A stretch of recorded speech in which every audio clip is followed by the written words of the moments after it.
주님 안에 거하라. 옆에 분하고 손잡고 인사하겠습니다. 오셨으니 잘하셨습니다. 오늘 큰 은혜 받읍시다. 은혜 받지 못하면 시험 받고 갑니다. 예, 이게 핵심이에요.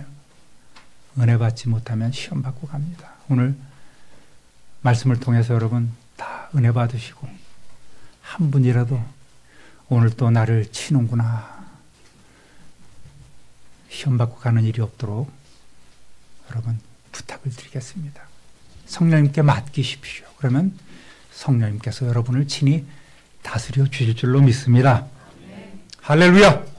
요한복음 14장, 15장, 16장은 예수님께서 최후의 만찬을 하시고 제자들에게 폭포수처럼 쏟아내주신 고별 설교입니다. 그 중에서 15장은 포도나무와 가지의 비유로 삼아 제자들이 살아가야 할 삶의 모습을 가르쳐주고 계십니다. 여기서 제자들이라 하면 오늘 우리 성도님들을 이야기하는 것이겠죠. 심정부흥사경회는 오늘 오후부터 시작되지만 실제로는 이 시간부터입니다. 그러니까 시간이 약간 오늘 다른 때는 55분이면 끝나지만 오늘은 약간 5분 정도, 10분 정도 더 늦어질 것 같아요. 미리 마음에 준비를 하시고 시계 바라보지 마시길 바라겠습니다. 요한복음 15장 1절 2절 다시 한번 읽어보겠습니다. 나는 참 포도나무요 내 아버지는 농부라. 물은 내게 붙어있어 열매를 맺지 아니하는 가지는 아버지께서 그것을 제거해 버리시고 무릇 열매를 맺는 가지는 더 열매를 맺게 하려 하여 그것을 깨끗하게 하시느니라. 아멘. 예수님은 여기서 사람을 두 개의 가지로 표현하십니다. 그 두 가지 사람이 있는 거예요. 언어 유희 같죠? 두 가지 사람이 있습니다. 첫째는 열매를 맺지 아니하는 가지가 있고 두 번째 가지는 열매를 맺는 가지가 있습니다. 만약 예수님께 온전히 붙어있지 않는 가지나 건강하지 못한 가지, 또 열매를 맺지 못하는 가지는 농부이신 하나님께서 건강한 가지가 더 많은 열매를 맺을 수 있도록 그 잘못된 가지를 제거하신다는 거예요. 전문 용어로 전지 작업이라고 합니다. 잘 아시겠지만. 그래서 거두어다가 불에 던져서 살라 버리시겠다는 말씀입니다. 그러면 이 구체적으로 두 개의 가지는 누구를 가리키고 있을까요? 따라합니다. 열매 맺지 못하는 가지. 열매 맺지 못하는 가지는 누구입니까? 목사님이요. 그러지 마시고. 네. 농부이신 하나님께서 이 세상에 참 포도나무이신 예수님을 심으셨습니다. 로마서 11장에는 감람나무의 비유가 나오는데 여기서 포도나무나 감람나무는 다 예수 그리스도를 상징합니다. 그 가지는 이스라엘 백성을 상징하죠. 로마서 11장 19절에서 21절 함께 읽어보겠습니다. 세번역 성경으로 읽습니다. 그러므로 본래의 가지가 잘려나간 것은 그 자리에 내가 접붙임을 받게 하시려는 것이었다 하고 그대는 말해야 할 것입니다. 옳습니다. 그 가지들이 잘린 것은 믿지 않는 탓이고 그대가 그 자리에 붙어있는 것은 믿었기 때문입니다. 그러니 교만한 마음을 품지 말고 도리어 두려워하십시오. 아멘. 본래의 가지, 원가지인 이스라엘 백성이 믿지 않음으로 그들은 잘려나갔습니다. 정말 기다렸던 메시아로 오신 예수님을 막상 그들은 그들의 구주로 영접하지 않았습니다. 그래서 이들은 잘려나갔어요. 대신 그 자리에 이방인인 우리가 믿음으로 접붙임을 받아서 예수 그리스도의 그 생명의 진액을 받게 되었습니다. 할렐루야. 온전히 접붙임을 받으면 초라하고 볼품없던 이 가지들이 굵어지고 푸름을 더하며 성장하게 되고 열매를 맺게 됩니다. 그때부터 접붙임을 받은 그 때로부터 이 가지의 의무는 열매를 맺는 것이지요. 구원받은 성도는 가지입니다. 우리는 믿음으로 구원받았습니다. 예수님은 우리가 참 포도나무인 당신 안에 거하며 많은 열매를 맺을 것을 오늘 당부하고 계십니다. 만약 때가 되어도 열매를 맺지 못한다면 하나님은 본래의 가지들을 아끼지 않으셨으니 이 접붙인 가지도 가차없이 잘라 버리실 것입니다. 요즘 제가 우리 교회 7대 고집을 위해서 기도하고 있다고 말씀드렸습니다. 7대 고집이 누굽니까? 여러분의 남편입니다. 그 7분을 위해서 제가 기도 많이 하고 있습니다. 남편만인 줄 아십니까? 저분은 이제 좀 변해야 되는데 여전히 한결같은 분이 있어요. 한 알의 밀알이 죽어야 되는데 죽지 않고 띠굴띠굴띠굴 굴러왔다가 1년 만에 또 왔습니다. 띠굴띠굴띠굴 또 굴러오고 또 안녕히 계십시오. 띠굴띠굴 굴러갔다가 행사 있으면 띠굴띠굴 굴러오고 참 안 변한다.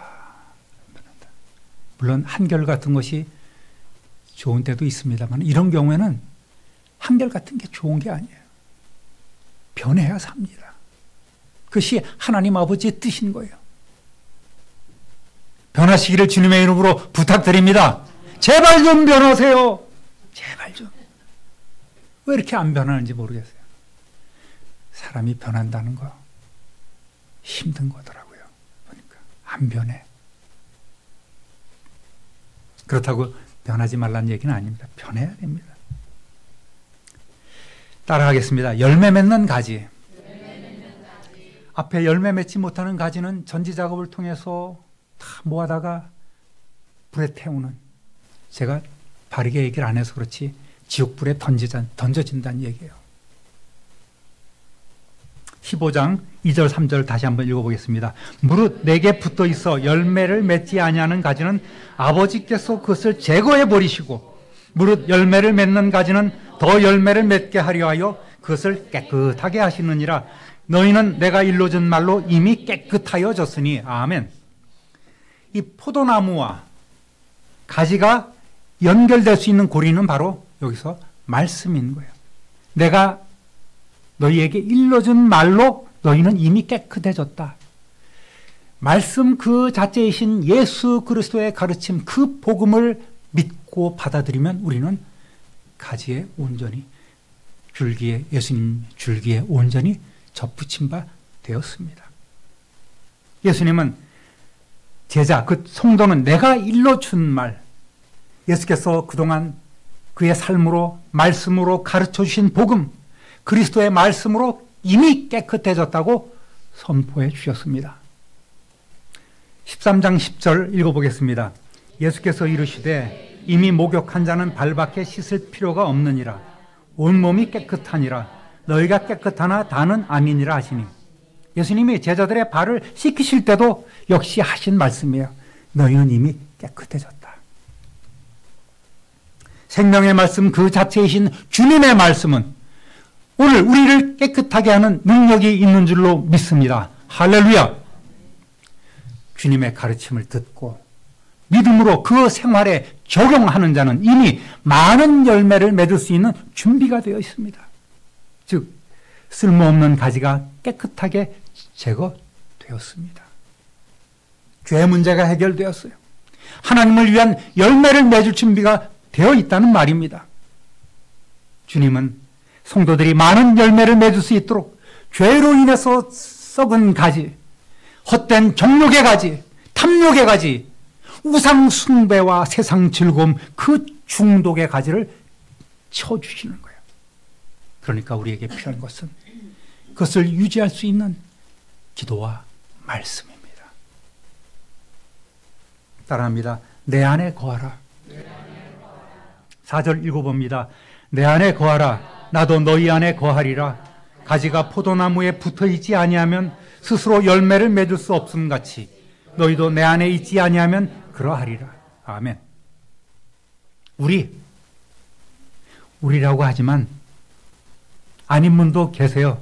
더 많이 계실 줄로 믿습니다. 이 자리에는. 우리가 흔히 착각하는 것이 있어요. 믿고 구원받으면 모든 삶이 다 형통해지고 풍성한 열매 맺는 줄로 아는 겁니다. 성도요, 나는 직분자라고 자긍하고 있어요. 구원은 때문 당상이다. 이렇게 생각하고 있습니다. 그러나 정작 그 삶은 예수님께 온전히 부침받지 못하는 삶임을 우리는 알고 있습니다. 제가 알고 있고요. 무엇보다도 하나님이 알고 계시고 남편이 알고 자식들이 알아요. 아내가 알고 있어요. 주님은 껍데기 신자, 포도나무에 붙어있는 듯 하지만 실제로는 말라버린 행함이 없는 이들에게 이 시간 강력하게 경고하고 계십니다. 뜬금없지만 우리 찬송가 94장 한번 읽어볼까요? 자, 불러볼까요? 반주 한번 해서 주 예수보다 더 귀한 것은 없네.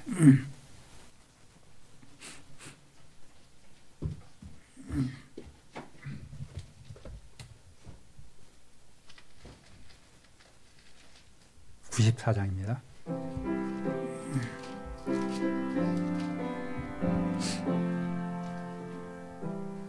주 예수보다도 귀한 것은 없네. 이 세상 부귀와 바꿀 수 없네. 영죽을 내 대신 돌아가신 그 놀라운 사랑 잊지 못해. 세상 즐거움 다 버리고 세상 자랑 다 버렸네. 주 예수보다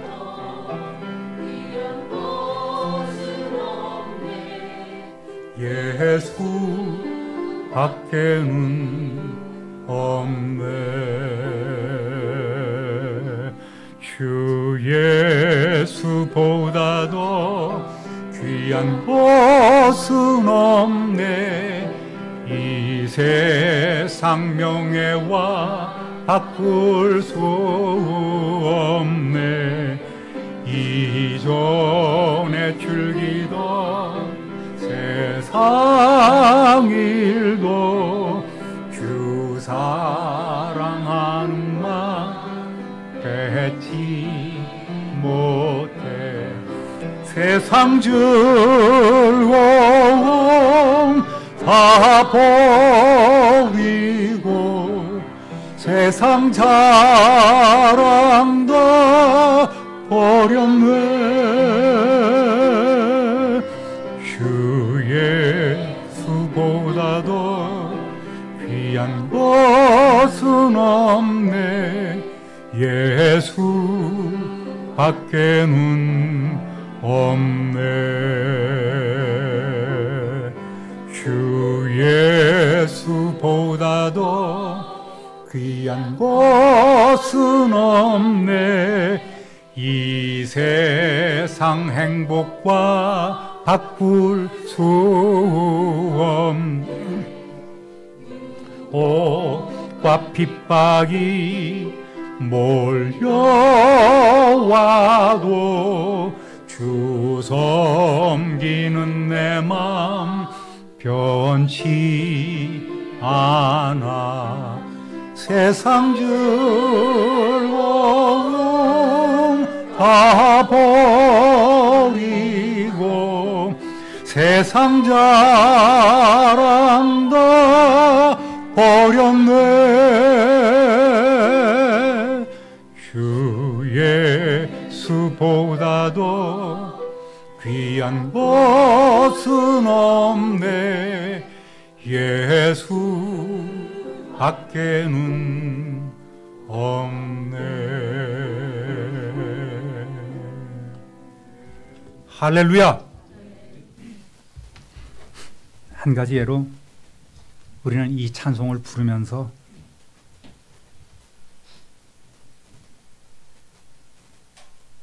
내 자신이, 우리가라고 얘기하지 않겠습니다. 내 자신이 꽤나 믿음이 좋은 성도라고 생각합니다. 가사 보십시오.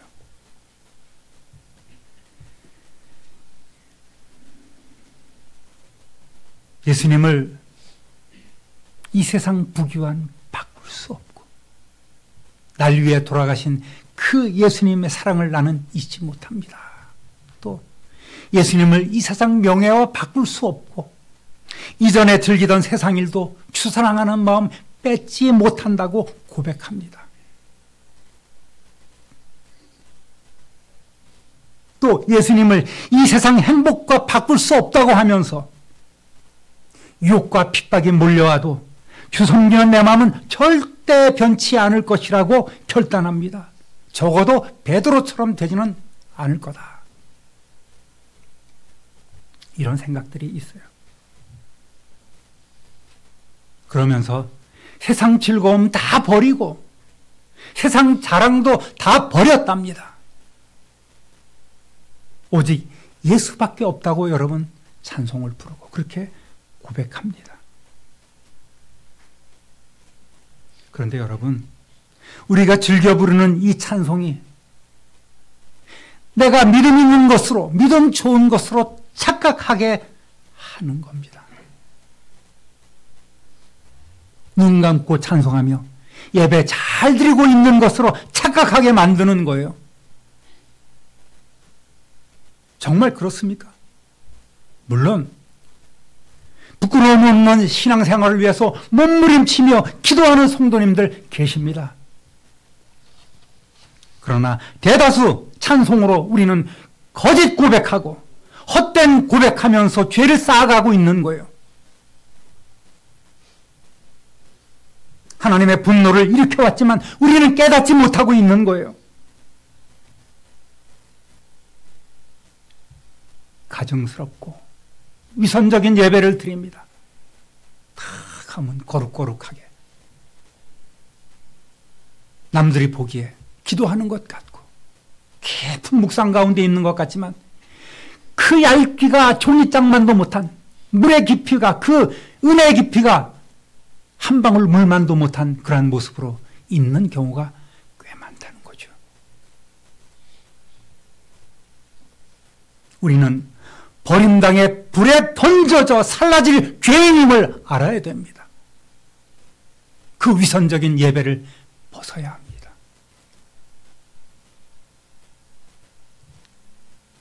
감당하지 못할 직분을 뒤집어 쓰고 나몰라라 하면서 살아가는 내 모습은 아닌지. 저는 이번 사경회를 준비하면서 우리의 현실이 얼마나 이 찬송을 부르면서 이 찬송의 고백대로 살아가고 있는지 참 많이 안타까웠고 저부터 그랬습니다. 가슴이 아팠습니다. 먼저 매주 선포하는 하나님의 말씀을 하나님 뜻대로 전하지 못하고 우리 성도님들이 시험 들까봐 배려하면서 배려를 앞히고 뭉뚱거려서 말씀을 전했습니다. 상처받을까봐. 시험에 든다고 하니까 목사님 말씀에 상처받았어요. 언젠가 이 구절을 가지고 여러분과 말씀을 나누었을 때 만약 예수님께 붙어있지 않는 가지는, 열매 맺지 못하는 그 가지는 농부이신 하나님께서 제거해서 불에 던져 살라버리실 것이다.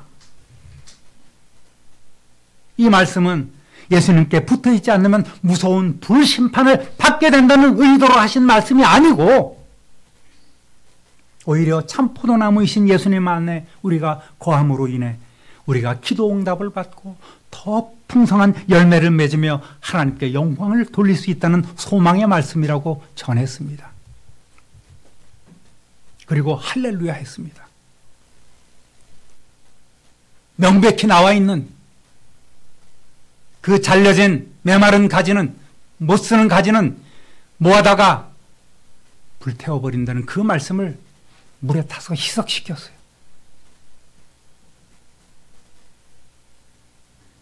예수님의 단호한 그 말씀의 의도에 물을 타버렸습니다. 왜?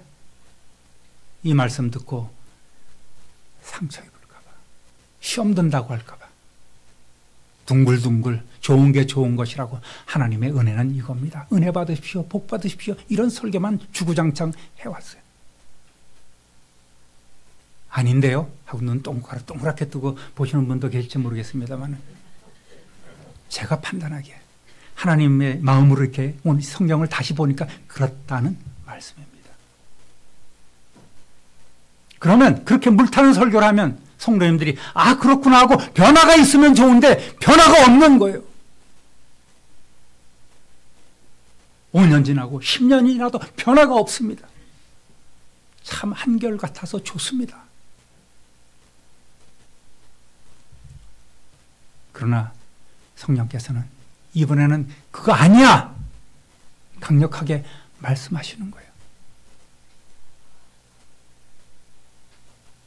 생각 없이 찬송을 부르면서 우리는 얼마나 많은 헛된 기도를 하고 시간 낭비를 하고 있는지 모르겠습니다. 찬송이 오히려 주님의 마음에 실망만 가져다 주는 반복된 죄임을 우리는 알아야 합니다. 마태복음 22장에는 여러분이 잘 아는 혼인잔치의 비유가 나옵니다. 함께 읽어보겠습니다. 2절부터 7절까지. 천국은 마치 자기 아들을 위하여 혼인잔치를 베푼 어떤 임금과 같으니 그 종들을 보내어 그 청한 사람들을 혼인잔치에 오라 하였더니 오기를 싫어하거늘 다시 다른 종들을 보내며 이르되 청한 사람에게 이르기를 내가 오찬을 준비하되 나의 소와 살진 짐승을 잡고 모든 것을 갖추었으니 혼인잔치에 오소서 하라 하였더니 그들이 돌아보지도 않고 한 사람은 자기 밭으로 한 사람은 자기 사업하러 가고 그 남은 자들은 종들을 잡아 모욕하고 죽이니 임금이 노하여 군대를 보내어 그 살인한 자들을 진멸하고 그 동네를 불사르고. 아멘. 이런 말씀도 아멘 해야 합니다. 아멘. 성도 여러분, 주님의 말씀이 얼마나 엄중합니까? 물론 세상 안에서 살면서 당연히 해야 할 일을 해야 하므로 우리는 분주합니다. 바쁘다는 말을 입에 달고 살아요. 그러나 바쁜 그 사람의 삶을 조금 더 들여다보면 여전히 헛된 신을 사랑하고 있습니다. 재물신, 세상적 우상을 사랑합니다. 부귀영화를 쫓고 주님 있는 곳이 아닌 즐거움을 있는 것을 찾아다닙니다. 먹고 마시고 노는 일에 열중하는 거예요. 교회에서 온전히 예배드릴 시간은 없지만, 맛집 탐방하고 기도할 시간은 없지만 취미와 오락에 진심을 담는 거예요. 이런 예화도 있더라고요. 어느 교회 장로님이 주일날 골프를 치러 가셨는데 오늘 일부 예배를 드렸잖아. 7시에 예배를 드리고 오니까 공이 얼마나 잘 맞는지 몰라.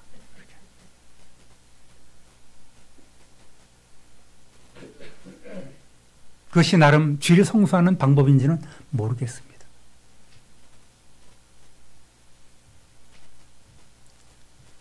예배 끝나고 오후에 만날 그 약속이 기다려집니까? 누구와의 약속인지 모르겠습니다. 하나님과의 약속보다도 더 우리는 세상의 약속을 소중하게 생각하고 예배는 빼먹어도 그 약속은 실천하지 않는, 그 약속은 꼭 반드시 이행해야 하는. 왜? 보이는 인간관계이기 때문에. 보이지 않는 하나님과의 관계는 멸시하고 무시하고 보이는 인간관계는 더 중요시하는 그런 어리석음에 빠져 있는 것이 우리의 현실이란 말이에요.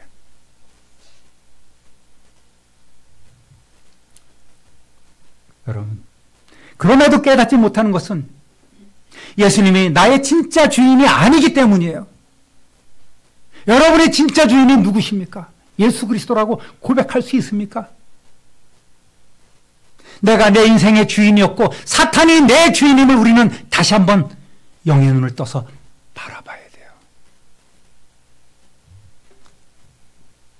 늘 용서해 주시는 하나님의 사랑을 인질로 삼아서 형식적이고 가식적인 신앙생활을 이어가고 있는 것이 우리의 현실이란 말입니다. 그러면서 우리는 조금 아까 부른 찬송처럼 세상 즐거움 다 버렸대. 세상 자랑도 다 버리고 오직 예수밖에 없다고 이렇게 아무 생각 없이 죄책감도 없이 고백하고 있는 거예요. 정말 여러분 세상 즐거움 다 버렸습니까? 실제로는 어느 것 하나 아까워서 버릴 수 없고 다 가져야 되고 물질도 더 쌓아야 되고 명예도 권세도 내 삶에 꼭 필요해서 우리는 가져야만 속이 시원합니다. 그것이 하나님이 내게 부어주신 복이라는 거예요. 여러분, 찬송만 그럴까요? 기도는 더 참담해. 기도라고도 할 수 없어요. 기도 안 합니다. 기도가 멀어졌어요. 왜 그럴까요? 삶에 특별한 걱정거리도 없고 어느 정도 먹고 살만해요. 등 따숩고 배부릅니다. 주님께는 죄송하지만 기도 생활 안 해도 기도 안 해도 살만한 거예요. 나는 뭐 특별히 기도 제목이 없는데 이것을 자랑 삼아 얘기합니다. 짧지만 식사 기도는 늘 하고 그러면 어쨌든 기도를 하니까 기도 생활 하는 것으로 착각하고 있는 거예요. 그러다 보니 충분한 기도도 없고 뜨거운 기도와 간구는 더더욱이 없습니다.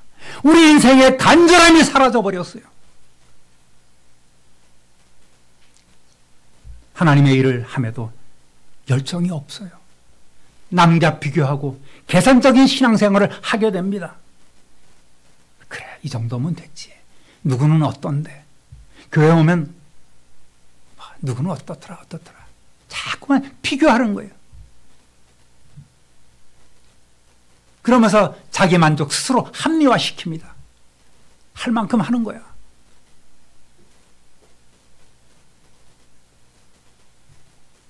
만약 어려움이 닥치면 그때 기도하면 되겠지.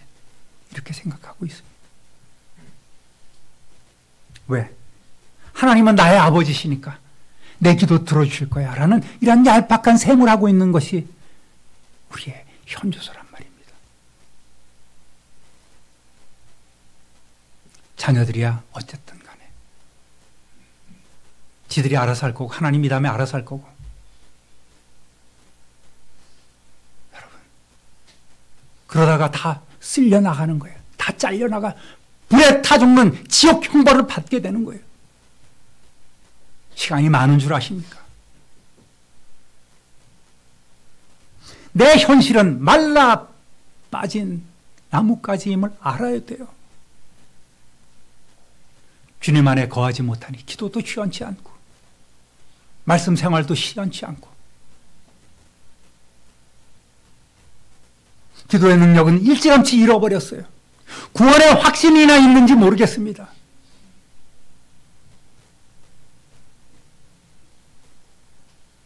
여러분 이 시간 잠시 눈을 감아주시기 바랍니다. 그리고 무릎 위에 10손가락을 이렇게 펴십시오. 제가 드리는 10가지 질문에 답해 보시기 바랍니다. 이해하면 적으십시오. 다 눈 감으세요. 내 신앙 현주소를 묻겠습니다. 첫 번째 질문입니다. 구원받으셨습니까? 아멘 하면 조용히 손가락을 접으시면 됩니다. 두 번째, 하나님의 자녀입니까? 하나님 자녀의 권세가 있습니까? 세 번째입니다. 네 번째, 주님이 나를 부르셨다는 확신이 있습니까? 다섯 번째, 성령 안에 거하고 계십니까? 여섯 번째, 하나님과 사귐, 하나님과의 교제가 있습니까? 7번째, 규칙적인 기도 생활을 하고 계십니까? 8번째, 하나님의 음성을 듣고 계십니까? 9번째, 내게 주신 사명을 잘 감당하고 계십니까? 10번째, 천국에 대한 소망이 있습니까? 여러분, 눈을 떠도 좋습니다. 한 가지라도 확실히 없다면 다시 시작해야 합니다. 주님께 온전히 붙어있지 못하는 거예요. 다 동일한 질문입니다. 근데 이렇게 생각하면 있는 것 같고 이렇게 생각하면 없는 것 같다. 그건 아닙니다. 명쾌합니다. 주님은 주님의 말씀의 능력이 우리에게 넘쳐 흐르도록 이 시간 권하고 계신 줄 믿으시기 바랍니다. 그리고 우리를 통해 그 능력이 나타나기를 강력하게 원하고 계십니다. 사랑하는 우리 참빈누리교회 성도 여러분, 이제부터 모든 것 제쳐놓고 먼저 예수 그리스도 안에 온전히 붙어 있어 생명의 열매, 성령의 열매 맺는 삶 되시기를 축복합니다. 할렐루야! 오후부터 꼭 사경에 참석하셔서 내일도 휴가 내십시오. 모레 수요일까지 꼭 참석하시기를 바랍니다. 그래서 새로 시작할 기회를 얻는 성도 되시기를 다시 한번 우리 주님의 이름으로 축원합니다. 축원합니다. 축원합니다. 기도합니다. 좋으신 하나님 아버지, 주님 안에 거하라는 미완성의 말씀을 이 시간 나누었습니다. 우리에게 부어주실 그 은혜를 기대하며 사모합니다. 하나님 앞에 부끄러운 모습으로 살아왔던 우리 자신이 이제 변화받고 새롭게 되는 은혜를 입기를 소원합니다. 다시 기도를 시작하게 하옵소서. 하나님과 온전한 관계를 회복하지 못하면 우리의 모든 기도는 헛것이 되고 우리의 모든 신앙생활은 위선적이 되어버린다는 사실을 다시 한번 깨달아 알게 하시고 회개하고 새롭게 변화되어 이제 주님만 바라보며 우리가 부르는 이 찬송들이 진정한 우리의 신앙의 고백이 될 수 있도록 성령 하나님 주장하여 주옵소서. 우리를 다스려 주옵소서. 매 시간 빠지지 않는 열심과 기대와 간절함이 우리에게 있게 하여 주옵소서. 우리 구주 예수 그리스도의 이름으로 축복하며 기도드립니다. 아멘.